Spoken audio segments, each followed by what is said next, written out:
Hello friends, मैं हूं doctor surveys Ansari और स्वागत करता हूं आपका यूट्यूब चैनल पाइल्स आयुर्वेदा में। आज हम बात करेंगे अग्नि के महत्व के बारे में। शरीर में जो अग्नि होती है उसके क्या फंक्शन होते हैं, इस विषय पर ये वीडियो है। हमारा शरीर पंच महाभूतों से मिलकर बना है। आकाश, वायु, जल, अग्नि, पृथ्वी, यह पंच महाभूत होते हैं।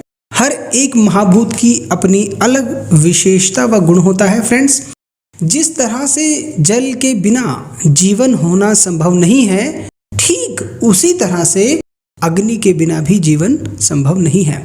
तो आज हमारा वीडियो अग्नि के बारे में है। हम उस अग्नि की बात करेंगे जो मनुष्य के शरीर में उपलब्ध होती है, जो अग्नि मनुष्य के खाए गए खाने को पचाती है, साथ ही और भी कई महत्वपूर्ण कार्यों को पूरा करती है। तो चलिए फ्रेंड्स, जानते हैं ह्यूमन बॉडी में अग्नि का महत्व। ह्यूमन बॉडी में 13 प्रकार की अग्नियां होती हैं।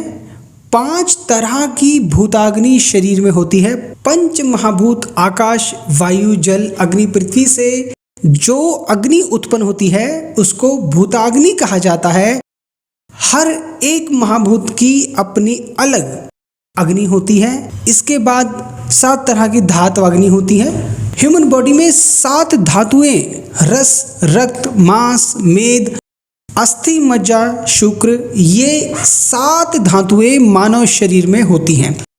इन 7 धातुओं की अपनी एक अलग स्वतंत्र अग्नि होती है जिसको धातु अग्नि कहा जाता है। तो फ्रेंड्स, 5 भूताग्नियां और 7 धातु अग्नियां मिलकर 12 अग्नियां हो गई। 13वीं अग्नि होती है जठर की, जठराग्नि इसको कहा जाता है। इसको जठराग्नि शब्द से इंगित किया जाता है। जठराग्नि ही शरीर की सारी अग्नियों का मूल है, आधार है, या कहें कि जठराग्नि ही सभी अग्नियों का बेस है।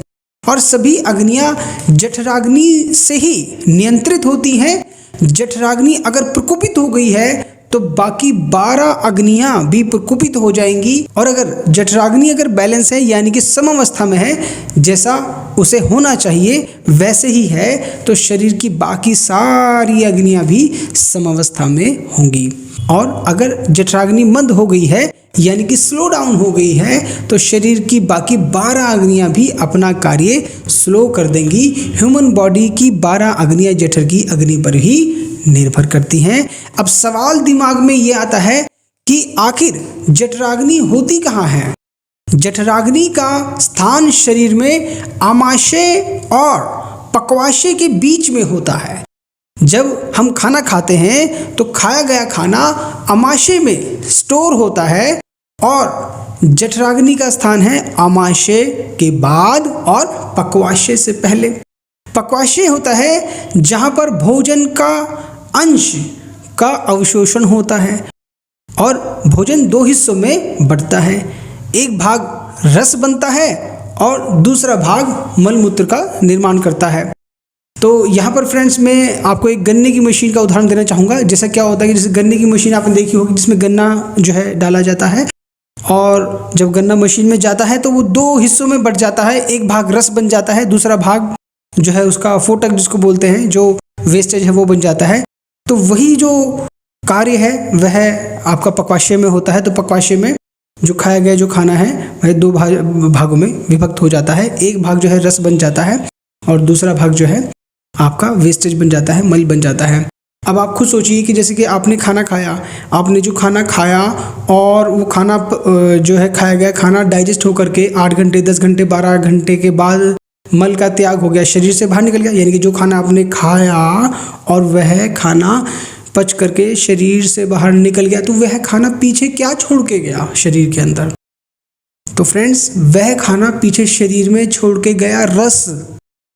तो रस, फिर रस से बनेगा रक्त, रस, रक्त, मांस, मेद, अस्थि, मज्जा, शुक्र, ये सप्त धातु निर्माण आपका होगा जो खाया गया खाना। तो अगर आपका जो जठर की जो अग्नि है, आपकी जो डाइजेशन पावर है, मेटाबॉलिज्म पावर है, ये अगर स्ट्रांग है, अगर बैलेंस है, अगर ज़्यादा हो गई, अगर जैसे कि किसी की जठराग्नि प्रदीप्त है तो उसने जो खाना खाया और उसकी सप्त धातु का निर्माण नहीं होगा। अगर उसकी जठराग्नि प्रदीप्त है, मतलब जो नॉर्मल होनी चाहिए वो ज़्यादा है, जैसे कि गैस है, गैस की जो फ्लेम है अगर हम उसको तेज़ कर दें तो जो पतीले में जो खाना है वो पकेगा नहीं पर जल जाएगा, है ना। तो अगर प्रदीप्त है और अगर बैलेंस है तो वो ठीक से पाक होगा और उस खाए गए खाने का रस, रक्त, मांस में अस्थि, मज्जा, शुक्र सप्त धातु का निर्माण शरीर में होगा, शरीर बलवान बनेगा, निरोगी बनेगा। और अगर लो है, फ्लेम लो है, गैस की फ्लेम लो है, खाना गया खाना फ्लेम लो है, डाउन है फ्लेम, तो क्या होगा, तो खाना पकेगा ही नहीं, आम हो जाएगा, आम दोष हो जाएगा, पकेगा ही नहीं, इंडाइजेशन हो जाएगा, मुंह का स्वाद खराब हो जाएगा, कॉन्स्टिपेशन हो जाएगा, खाना खाएंगे पेट भारी हो जाएगा। तो इस तरह से हमारा शरीर जो है वो अग्नि और खाए गए खाने में बैलेंस होना चाहिए। या फिर जो हमारी जितनी अग्नि है उससे ज़्यादा मात्रा में खा लिया, ओवर ईटिंग कर ली, तो भी खाना ठीक से डाइजेस्ट नहीं होगा फ्रेंड्स। या जो खाया गया खाना है उसमें मसाले ज़्यादा हैं, मिर्चें ज़्यादा हैं, मसाले ज़्यादा हैं, तो क्या होगा, तो वो भी ठीक से आपको एसिडिटी ही करेगा, जलन को पैदा करेगा। तो इस तरह से हमको अपनी जो जठराग्नि है उसको हमको समझना चाहिए। तो फ्रेंड्स, जो जठराग्नि का स्थान है आमाशय के बाद और पक्वाशय से पहले शरीर में उपस्थित रहता है। शरीर का बल, आरोग्य, आयु और प्राण ये सब जठराग्नि के ही अधीन होते हैं। अग्नि के सम रहने पर मनुष्य निरोगी रहकर चिरकाल तक जीवित रहता है। फ्रेंड्स, अपनी अग्नि का जरूर ध्यान रखें और अपने डाइजेशन पावर को पहचानें। खाना की स्पीड है, अगर आप तेज खाएंगे तो आप कुछ भी नहीं देख पाएंगे। जैसे कि गाड़ी तेज चलती है और आप आजू बाजू देखें तो आपको कुछ भी नहीं दिखेगा, पर जब आप स्लो चलेंगे तो आपको सारी की सारी चीज़ें दिखनी शुरू हो जाती हैं। ठीक वैसे ही जब आप खाना धीरे खाते हैं, धीमे खाते हैं, तो आपको पता लग जाता है भाई मेरा पेट भर गया, अब मैंने और ज़्यादा नहीं खाना है। तो स्लो खाने का फ़ायदा ये होता है फ्रेंड्स। और अपनी अग्नि को पहचाने कि कितनी मेरी डाइट है, अपनी डाइट को पहचानें। अगर आप अपनी डाइट को पहचान जाएंगे, 40 ईयर्स तक तो कोई प्रॉब्लम होती ही नहीं है। 40 ईयर्स तो शरीर की वारंटी समझिए आप, है ना। पर 40 ईयर्स के बाद शरीर की संभाल करनी पड़ती है। तो फ्रेंड्स, इस तरह से अगर आप शरीर की संभाल करके चले गए तो हमेशा आप बलवान और निरोगी जीवन को जिएंगे। अंत में आप सबका बहुत बहुत धन्यवाद। Thank you.